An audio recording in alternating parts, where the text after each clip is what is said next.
All right, so get ready for it, everybody. We're about to take a deep dive into the history of the Italian language. A language that's, well, as captivating as a Venetian sunset. Oh, I like that. And trust me, it's packed with just as many surprises as, say, a Neapolitan alleyway.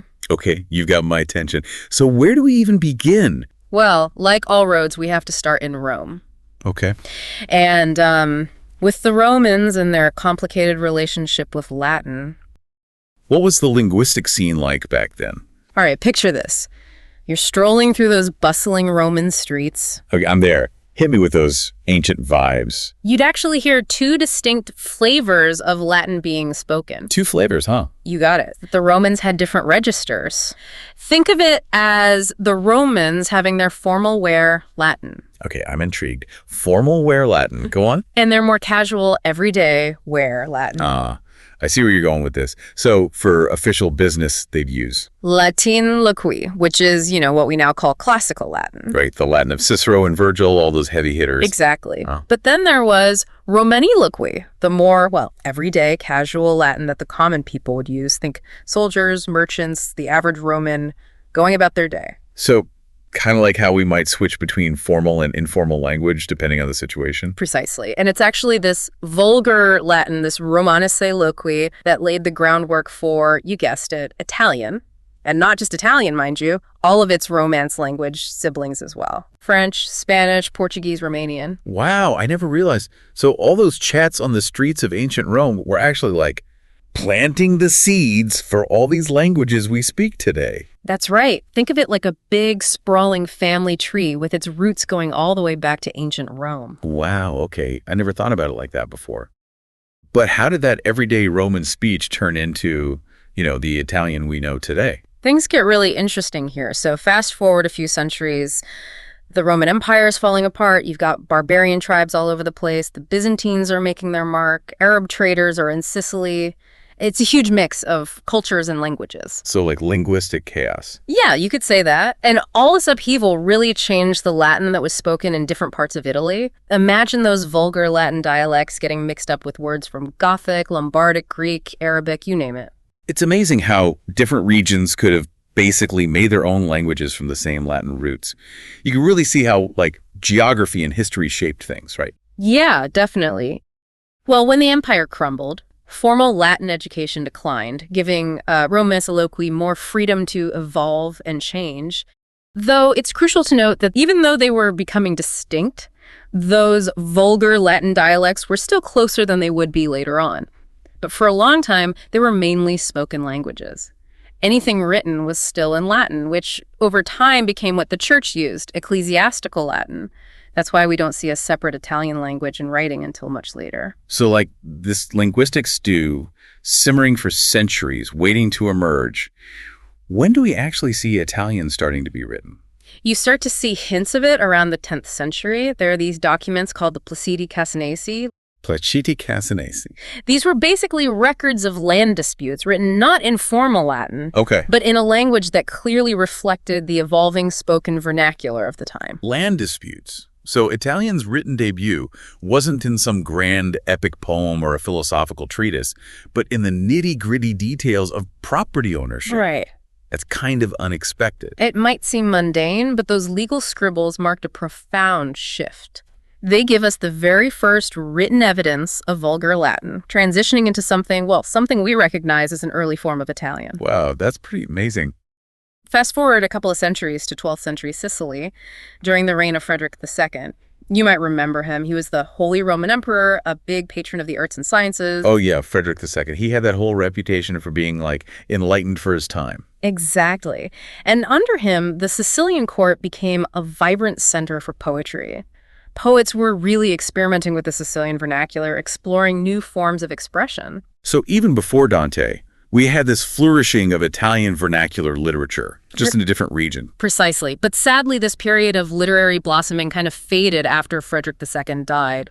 It left a mark, though, influencing the development of Italian literature in the years to come. And that brings us to the big one, Dante Alighieri in 14th century Florence. He wrote the Divine Comedy, and, he was a game changer, not just for Italian literature, but for the language itself. Ah, Dante, the guy who sent all those popes to hell in his writing. Yeah. But how did he change the language? Did he, invent Italian? Not quite. Some people say that, but it's way more complicated. He was a linguistic rebel in many ways, deeply passionate about his native Florentine. He even wrote this whole treatise titled, you ready for this? De Vulgari Eloquentia. The Vulgari Eloquentia. Catchy. And this was all about defending the use of vernacular languages. It was a pretty bold move at the time, considering that Latin still held such a strong grip on intellectual and religious circles. Wait, hold on. He was defending the common tongue, but he wrote his argument in Latin. Isn't that a bit ironic? It might seem that way, but there was a real method to his madness. He knew that if he wanted to sway those intellectual elites, he needed to use their language, Latin. It was a strategic move to get them to listen. Ah, very clever. So he was playing the long game, challenging the status quo from within. You got it. And in his treatise, Dante actually dove deep into all those Italian dialects. He was searching for a language that could unite the many regions of Italy. So he already saw those regional variations as part of a single linguistic family. He did. But he recognized that none of them at that time had reached their full literary potential. He had this vision of a unified Italian language. A language capable of expressing the full spectrum of human emotions and experiences. Exactly. And that vision led him to his most famous work, the Divine Comedy, which he deliberately chose to write in his native Florentine. That was a huge statement, wasn't it? I mean, he could have gone the traditional route written in Latin. But instead, he went with the language of the people. And by doing so, he really shifted the course of Italian literary history. It's funny, because the Divine Comedy wasn't initially called divine. It was simply commedia. It was actually Boccaccio, later on, who added divine to the title. Wow, so just one word completely changed how we view the work. It's amazing, right? Yeah. But back to Dante, choosing Florentine wasn't just about defying expectations, it was also about reaching a wider audience. In Dante's time, the Italian dialects were more similar to each other than they are today. Yeah, even though literacy was still limited back then, Florentine would have been accessible to far more people than if it had been written in Latin. Absolutely. It was a step towards making literature more inclusive, bringing it to people from all walks of life. And Dante didn't just write in Florentine, he elevated it, didn't he? Oh, he did. He used all these different linguistic registers, created distinct voices for his characters, he coined new words, adapted existing ones. He really demonstrated the richness of Florentine, its flexibility. So he was molding it into a powerful literary tool. He was. And some scholars even believe his choice to write in Florentine, especially with his criticism of the church and the Divine Comedy, was a deliberate act of rebellion against the church's dominance. And its language, Latin. Wow, using language as a weapon. But we have to remember, the Divine Comedy wouldn't have had the same impact if it wasn't written at a time when Florence was, well, a major power player. Right. You're absolutely right. We can't underestimate the influence of Florence at that time, especially its economic and cultural dominance in the 14th century. Florence was a banking center, a hub for art and innovation. Its influence went way beyond Tuscany. And as Florentines traveled and did business, their language traveled with them. Precisely. It gained prestige, spread its influence. So you've got this visionary writer, Dante, choosing Florentine, and then Florence itself amplifying that message. It's like a perfect storm. It makes you wonder, what if Tuscany hadn't been so wealthy? Would we be speaking a Sicilian-based Italian today? Now that's a thought, isn't it? History could have taken a very different turn. But let's not forget, Dante wasn't the only one promoting Florentine. Other Tuscan writers like Boccaccio and Petrarch were inspired by him. They also produced these masterpieces in the Florentine vernacular, and that really helped cement its status. So it was like a ripple effect, each generation building upon the last. Exactly. And this influence wasn't limited to just Tuscany. In the north, writers like Bembo, Ariosto, Tasso, they adopted Florentine. That helped it spread even further. But the south, the south was a different story. Oh, what was happening down there during all this? While the north was kind of rallying around Florentine, the south remained this vibrant mix of languages and dialects. You had Neapolitan, Sicilian, other regional languages, all thriving alongside Italian. So even with Florentine gaining ground, there was still this rich linguistic tapestry across the peninsula. That's a great way to put it. But Florentine's influence did make its way south, mainly because of all those merchants coming down from the north. So Florentine was sneaking into the south through trade and business. You got it. And then in the early 1400s, a bunch of Greek-speaking refugees show up, fleeing the Ottoman Empire. They bring a resurgence of Greek language and studies with them. It's like a linguistic dance party, all these languages swirling and mixing. And then in 1442, Alfonso V of Aragon rolls in and conquers Naples. He sets up a trilingual court with Latin, Neapolitan, and Castilian all being spoken. Even Tuscan gets a little bit of a foothold in some parts of the administration. So the South was like a linguistic crossroads with influences coming from every direction. What happened next in this linguistic drama? Well, Ferrante, who took over after Alfonso, he officially makes Tuscan a court language alongside Latin. And by the mid-1500s, Italian, which was mainly based on the Florentine model, had become the main language of administration in the South. So Italian was on the rise, but it wasn't like a total takeover, right? Exactly. Neapolitan, the language that everyday people spoke, it continued to thrive. It even made its way into literature. We see it in works like Giambattista Basile's Lo Conto degli Conti, which is a collection of fairy tales that would later inspire the Brothers Grimm. So they were doing a linguistic balancing act. Italian was becoming the language of power and official stuff, while Neapolitan was holding strong in daily life and even literature. Exactly. And this tension between standard Italian and the regional dialects, it would continue for centuries to come. And here's a fun fact. In 1816, the Kingdom of the Two Sicilies actually made Italian its official language. That's a pretty big deal. Yeah. So I got to ask, how did Italian go from all these regional dialects to being like an international language during the Renaissance? That takes us right to the heart of the Renaissance and how Italy fit into the world back then. You see, Italian, especially Florentine, it had this moment of international prestige that's hard to imagine today. Okay, tell me more. How did Italian conquer Europe, even if it was just for a little while?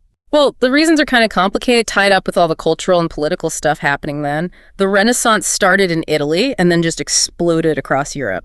And with it came this fascination with Italian art, music, literature, and of course, the language. So it wasn't just about Italian sounding beautiful. It was about being connected to the Renaissance, Yeah, right? exactly. Italian became the language of sophistication, of being learned. It was spoken in royal courts, used in scholarly writing, even in music.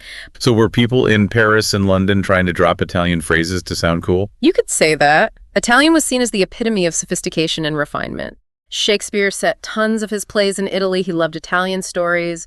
Italian opera was all the rage in Europe. Italian was everywhere. I thought it was just for ordering pizza. It just goes to show you the power of a language comes from the power and prestige of the people who speak it. And during the Renaissance, Italy was leading the charge when it came to culture and innovation. Even Queen Elizabeth I of England was fluent in Italian. Imagine the Queen of England casually chatting in Italian. That's incredible. So Italian was having a serious moment on the world stage. Any other examples of its international clout? Well, how about this? A peace treaty between the Ottoman and Russian empires in 1774, you know, the one that ended that 6-year war? Uh-huh. It was written in Italian. Wait a minute, you're telling me a peace treaty between the Ottomans and the Russians was written in Italian? It's true. Why Italian? That's crazy. It might seem random, but it makes sense if you think about the history. Okay. The Venetian Republic, they were like a maritime superpower. Right. And they had these long-standing relationships with both the Ottomans and the Russians. So they were like the original power brokers, spreading the Italian language all over the place. Along with their goods and ideas. Oh, and speaking of connecting cultures, we can't forget about Italian and music. Oh, yeah, right. Opera. Exactly. For centuries, Italian was like the official language of opera, even for composers who weren't Italian. Even Mozart, before he got into promoting German opera, a lot of his early stuff was written with Italian lyrics. But why Italian was it? Opera started in Italy, and the language became a part of it. You couldn't separate them, and that's how it spread all over Europe and beyond. So we've got Italian showing up in Shakespeare's plays, peace treaties, and even opera houses. Yeah. It really was the language of all the cool kids. Can you imagine Italian being the language of international diplomacy today? It's wild to think about, isn't it? It really is. What happened? Why did Italian lose its global standing? The rise of France as a global power kind of shifted the balance. French became the language of the Enlightenment, and its influence, culturally and politically, overshadowed Italian. Okay. And unfortunately, as Italy's political and economic influence declined, so did the prestige of its language. It's a reminder that language and power are often intertwined. That's true. But what about Latin? Wasn't it still considered like ultimate language of knowledge and smarts? Latin. Now that's a language with a story to tell. It does. Even with Italian becoming so popular, Latin was still holding strong as the universal language, especially in the church and in science. It was seen as a neutral territory for communication, especially for science. Did Latin ever feel like Italian was like a threat? That's a really good question. It's hard to say for sure, but it's pretty clear that Latin stayed in a really powerful position for a long time, even with Italian becoming more popular, you know? Right. It's fascinating to think that even in the 17th century, a French philosopher like Pascal Oh, yeah. had to switch to Latin to adequately explain a mathematical concept. He was writing a letter in French, and when he got to a complex mathematical concept, Yeah. he switched to Latin because he felt that he couldn't express it properly in French. Wow. So he switches mid-letter. Wow. But Latin did eventually start to lose its grip, right? It did. I mean, languages, they're kind of like empires. They fade eventually. Mm-hmm. What happened? What made Latin decline? Yeah. Well, there were a few things. The rise of national languages like Italian, French, and English, fueled by movements like the Enlightenment and Romanticism, Okay. played a key role. I see. People began to champion their own languages as expressions of national identity, writing literature and science stuff in their own languages too, so that hurt Latin's monopoly on knowledge. So it's like a snowball effect. Yeah, exactly. Yeah. Once a few scientists made the switch, others followed, and eventually Latin couldn't keep up. But even as Latin was declining, like the Catholic Church, they still use Latin, right? Oh, absolutely. The Catholic Church held on to Latin for a long time, all the way up to the Second Vatican Council in the 1960s. Wow. Imagine that a language spoken in ancient Rome still being used for religious ceremonies in the 20th century. I know, it's incredible. That's an incredible legacy. But even the Catholic Church had to modernize eventually, right? Right, they did. After Vatican II, they started allowing other languages to be used in Mass and other ceremonies. So it was easier for people to understand what was going on. So even Latin, the language of emperors and popes, had to change with the times. It's true. Latin's story is full of surprises. It's like this invisible thread connecting us back through time to centuries of history and thought. We might not speak it fluently, but we speak it through our words, our ideas, even the structures we build. Absolutely. Its impact on Italian and other Romance languages remains undeniable. Incredible. Latin provided the foundation for these languages. Okay. And even English, while not a Romance language, has been heavily influenced by Latin. Yeah. Its influence is all around us, from the words we use to the ideas we cherish. It's a reminder that languages have these long and fascinating afterlives. So true. So you've got this mix of Latin fading out, Florentine becoming more popular, and Italian making a splash internationally. Well, to make things even more interesting, in 1582, the Accademia della Crusca was founded in Florence. Get this, the world's first linguistic academy. A whole academy dedicated to language. Their mission, to preserve the purity, as they saw it, of the Florentine language. They essentially believed Florentine was the purest form of Italian. So they were like the guardians of the Italian language. Precisely. Protecting it from what they saw as corruption. And their influence reached beyond Italy, the Académie Française in France. Yeah, I've heard of them. Well, they were actually modeled after the Accademia della Crusca. So the Italians were trendsetters in the world of linguistic academies. They were, and their efforts to standardize Italian really shaped the language we know today. But the debate about what constituted true Italian, well, that debate was far from over. Right. The questione della lingua, as you called it, was still simmering. It was, and it really came to a head when Italy finally unified in 1861. How did that impact the language debate? Well, you can't really separate the two, can you? Before unification, the Italian peninsula was a fragmented patchwork of states, each with its own political and economic realities. Right, so it wasn't just a linguistic puzzle, it was a political and social one too. Exactly.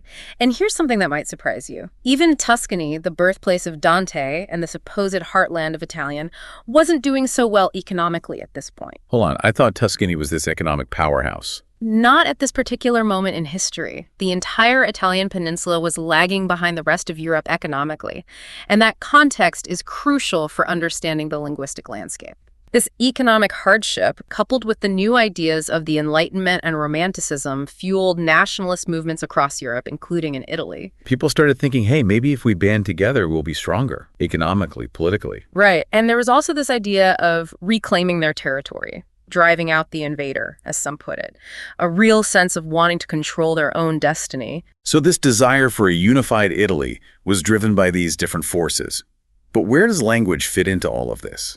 Well, I think the best way to kind of get a grasp on it is to take kind of a bird's eye view. Okay. Imagine, Italy divided into these different states. Okay. And one of the key players was the Kingdom of Sardinia in the northwest, ruled by the House of Savoy. Okay. They were a dynasty that had been around since the 10th century, and their origins were definitely French. And this is important because they eventually become the kings of a unified Italy. Oh, so the kings of Italy didn't speak Italian. Well, that's where it gets kind of interesting. Okay. Italian was the official language, for administration, Okay. but French was the language of the court. Interesting. So we've got Italian for, like, the official stuff. Right. French for all the fancy folk. Yeah, you could say that. And what about everyone else? I mean, the everyday people in the Kingdom of Sardinia. Right. Were they all just speaking French and Italian? Or No. You have to remember, this is a time of incredibly diverse communities. Mm-hmm. So alongside those two languages, you also had Piedmontese, Sardinian, Ligurian, Franco-Provençal, Occitan, Lombard. And even on the coast, you had some Catalan and Spanish influence. Wow. So that's a lot of linguistic variety just in one kingdom. It is. It makes you wonder how people ever understood each other. Yeah, but people always find a way. That's true. So let's shift eastward now to the Kingdom of Lombardo-Veneto. Okay. Now, this one might surprise you a bit. This territory was actually under Austrian rule.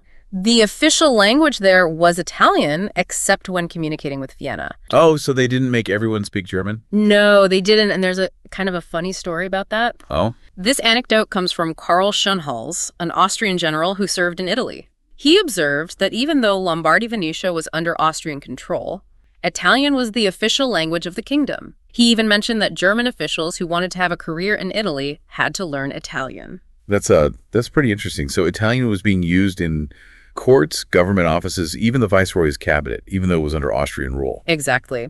Schönhals even noted that Italian clerks weren't required to learn German. That adds a whole nother layer of complexity to the mix. It really does. And speaking of the Lombardo-Veneto, that's where we find one of the big figures of this period, Alessandro Manzoni, the writer. He was from Milan. Oh, right. So right in the heart of Austrian territory. Exactly. It shows you that even with all these borders and different rulers, Italian culture was still there, bubbling under the surface. It refused to be, boxed in. It's like their Italianness was a form of resistance, almost. A way of saying, hey, we're still here. You could say that. But of course, alongside that, you also had a whole world of dialects being spoken. Right. Milanese, various Eastern Lombard dialects, Veneto. Okay. And even, Cimbrian, Latin, and Friulian, some with their own literary traditions. Okay, so we've talked about two kingdoms. What about some of the smaller states? Sure, well, let's look at the duchies. Parma, for instance, they had both Latin and Italian as official languages. Okay. And the people spoke Italian and Emilian. Okay. Modena was pretty similar. Okay. Italian was official and Emilian was spoken. So it seems like there's kind of like a recurring theme here. Mm-hmm. Italian was official in a lot of places. Yeah. But then you had all these regional languages and dialects. Right, you're picking up on the patterns here. Well, I'm trying. Good. So what about Tuscany? Tuscany. The Grand Duchy of Tuscany naturally had Italian, with Florentine being the dominant dialect. Makes sense. So I guess my question now is, what about the Papal States? I would imagine that Latin had a strong presence there. Oh, absolutely. Right. Latin, the language of the church, was the official language. Right. But, for everyday use, Italian kind of gradually replaced it. Okay. And as with the other states, there were, no shortage of dialects. Right. Romanesco, Umbrian, Marchigiano, Emiliano, Romagnolo, you name it. And even further south, you had some Neapolitan influences. So even the heart of the Catholic Church, they weren't like immune to Italy's linguistic diversity. Not at all. It was everywhere. Okay, so we've covered the north, the center. What about the south? What was happening in the Kingdom of the Two Sicilies? Right. So the Kingdom of the Two Sicilies, Yeah. that was the largest of these pre-unification states. Okay.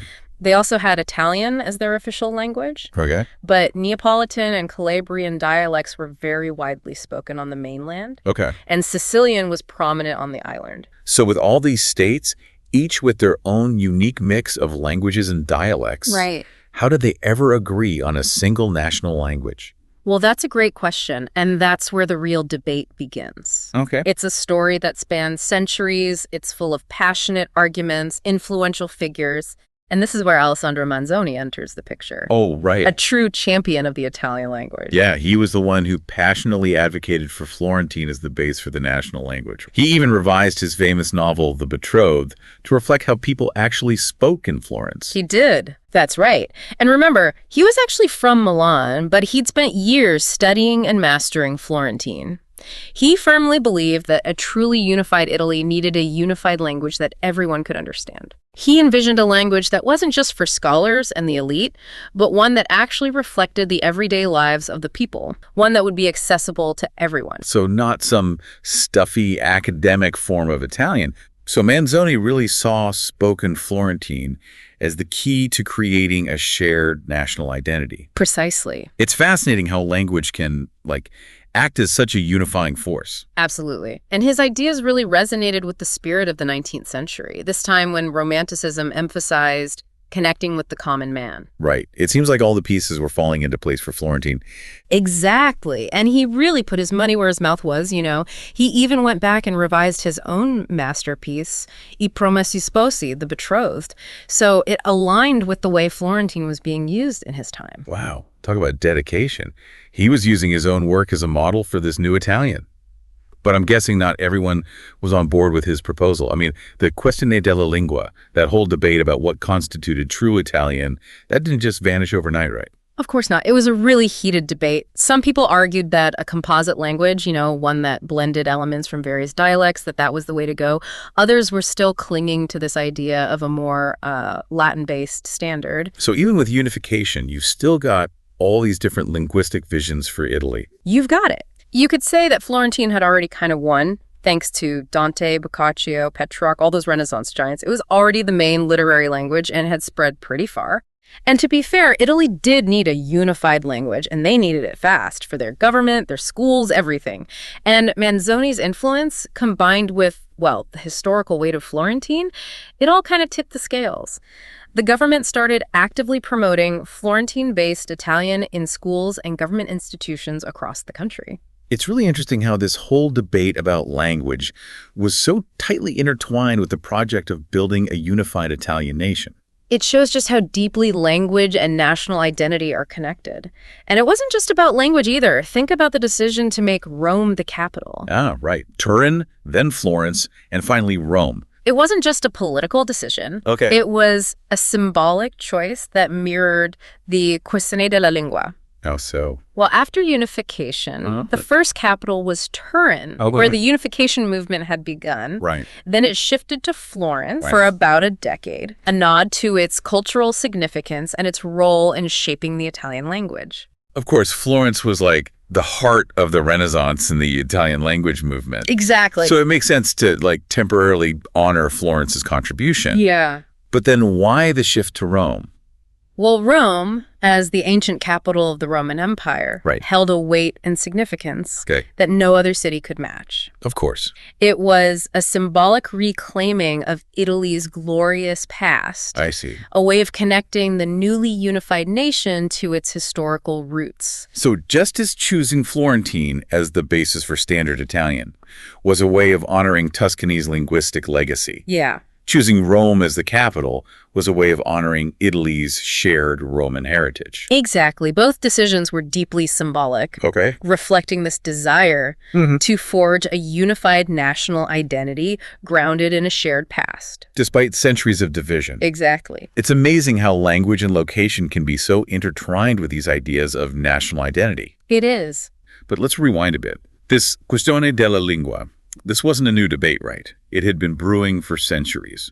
What were some of the key arguments that fueled this whole thing? Oh, man, that's a long and winding road. The earliest threads, you could say, go all the way back to Dante. Remember his treatise from the 14th century, De Vulgari Eloquentia?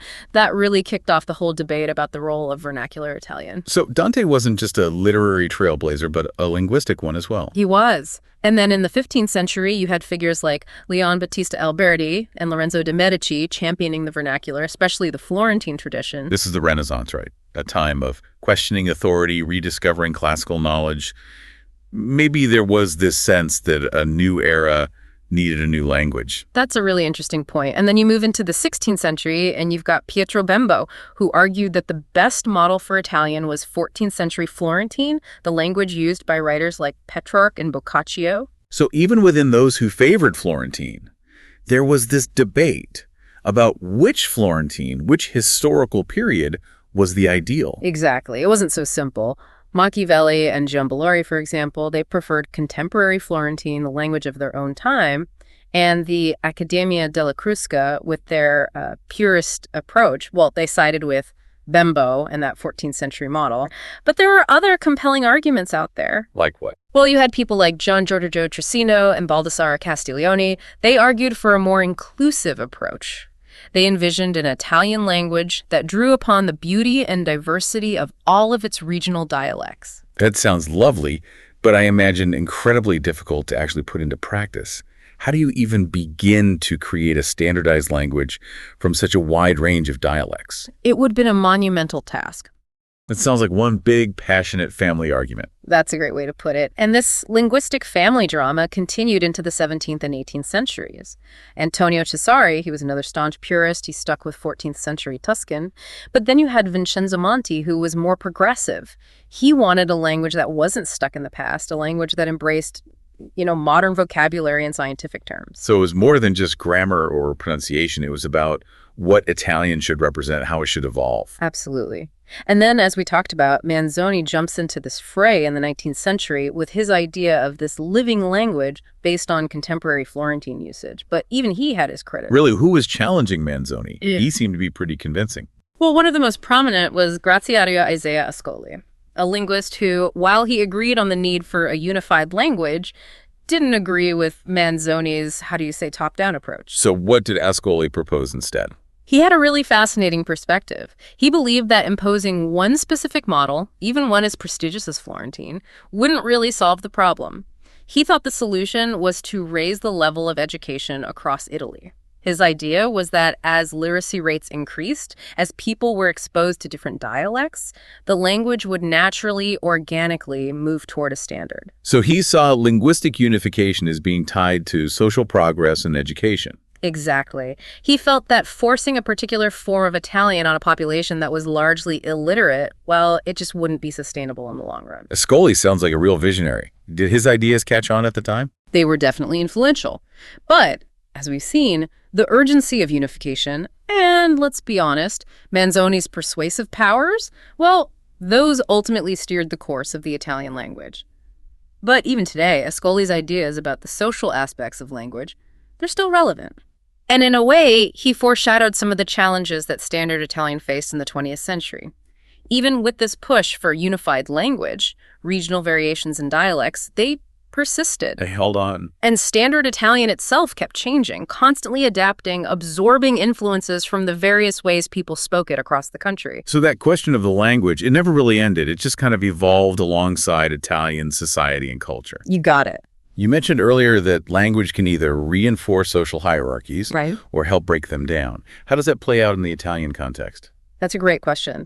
Ever heard of Silvano Tagliagambe? I don't think so. He's this Italian philosopher and physicist, and he has some interesting ideas about language and empathy. Oh, tell me more. Well, he argues that sharing a language can actually, increase empathy and create social bonds. Interesting. He points to research in neurobiology that shows we're more likely to feel empathy for people who share our cultural and linguistic background. Think about it. When you speak the same language as someone, you can understand their thoughts, their ideas, even their jokes. You can connect on a much deeper level. I see what you mean. Tagliagambe believes that this shared understanding can actually make us more empathetic towards each other. That's interesting. But does that mean, just speaking the same language automatically solves all our social problems? No, Tagliagambe doesn't say that. He's very clear that it's not a magic cure-all. Right. Empathy takes effort, a willingness to actually see things from someone else's point of view. Yeah, for sure. But language can definitely create that foundation for, understanding and connection. Like building a bridge between people. Exactly. But like any bridge, it can be fragile. That has to be maintained. And we see that playing out in Italy today. Despite having a unified language, they still have regional differences, economic disparities, all kinds of social divides. Language is a powerful tool for building unity, but it's not the only answer. It's a reminder that language is only one piece of the puzzle when you're trying to build a truly unified and equitable society. Couldn't have said it better myself. But I'm curious, how did the average Italian feel about standardization? Was there resentment towards the dialects getting pushed aside? It's important to remember that language is always changing.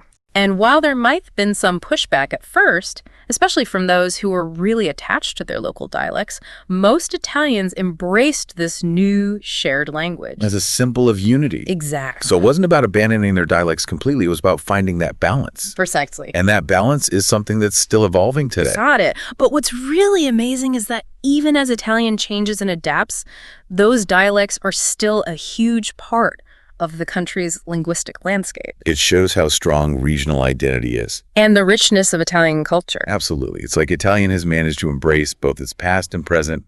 It honors its roots while still looking ahead. It does. And despite all the standardization efforts, Italian, well, it kept evolving, shaped by this really fascinating interplay of forces, including, surprisingly, those really resilient dialects we were talking about earlier. Really, I thought the standardization of Italian meant that dialects were, like, fading away. Are you saying they're making a comeback? It's not so much a comeback as a really persistent presence. Okay. They never truly disappeared. You know, think of them like those tenacious wildflowers that manage to sprout up between cracks in the pavement. I love that analogy. So how are these wildflower dialects influencing modern Italian?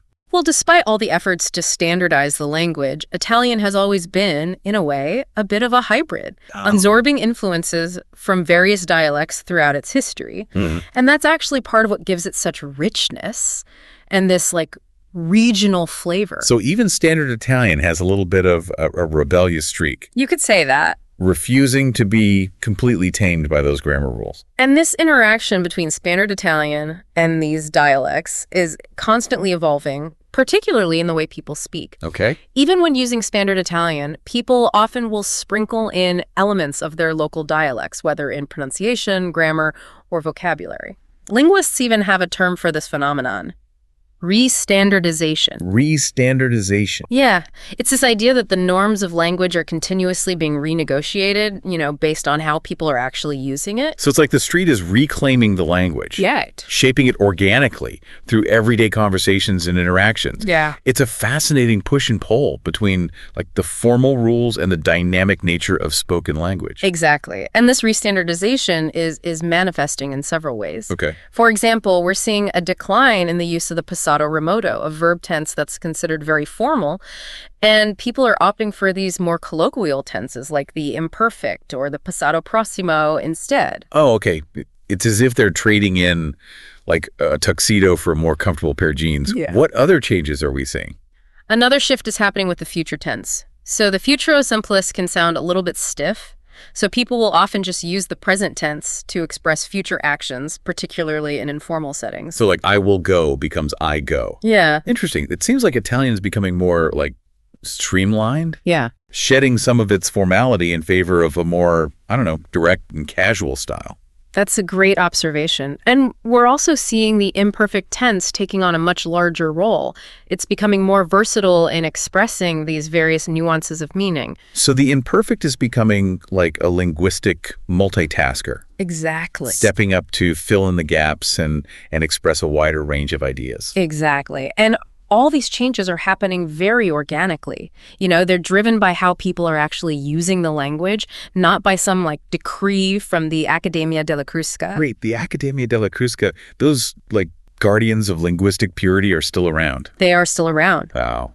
And they play an important role in monitoring the evolution of Italian. But even they acknowledge that language is this living entity, constantly changing and adapting. So even the most staunch defenders of linguistic tradition kind of recognize that change is inevitable. Absolutely. It sounds like they're embracing the dynamic nature of language rather than trying to, like, keep it locked in a museum. Precisely.